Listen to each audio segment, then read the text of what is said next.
अस्सलाम वालेकुम नाजरीन, मैं हूं परवेज इकबाल। स्वीडन के जंगलात में लगने वाली आग पर काबू पाने की कोशिशें जारी हैं। डेनमार्क की आधे से ज़्यादा आबादी ने कोरोना वैक्सीन की मुकम्मल खुराकें हासिल कर ली है, जबकि हवाई अमले की हड़ताल की वजह से इटली आने और जाने वाली तमाम परवाजें मनसूख हो गई हैं।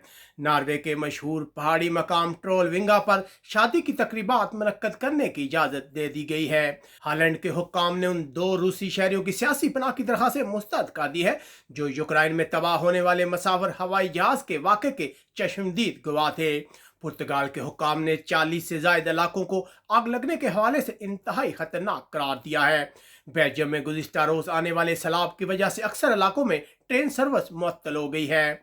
यूनान के वज़ीर-ए-आज़म ने वादा किया है कि तनख्वाहों में 2% इजाफा किया जाएगा, जबकि ईथन एयरपोर्ट की मदद के लिए यूरोपीय यूनियन ने 110 मिलियन यूरो की इमदाद का ऐलान किया है।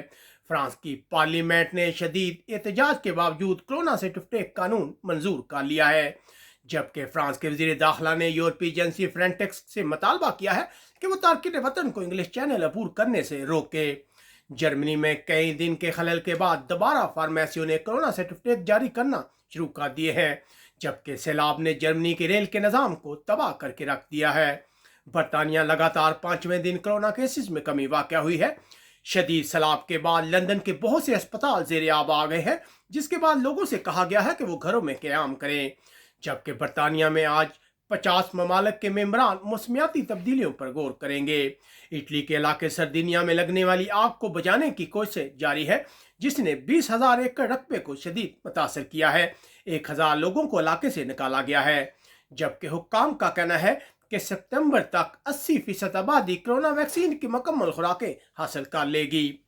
स्पेन की हुकूमत ने बोलीविया, अर्जेंटीना, कोलंबिया, नामिबिया के लोगों के लिए स्पेन आमद पर 10 दिन का करंतना लाजमी करार दिया है।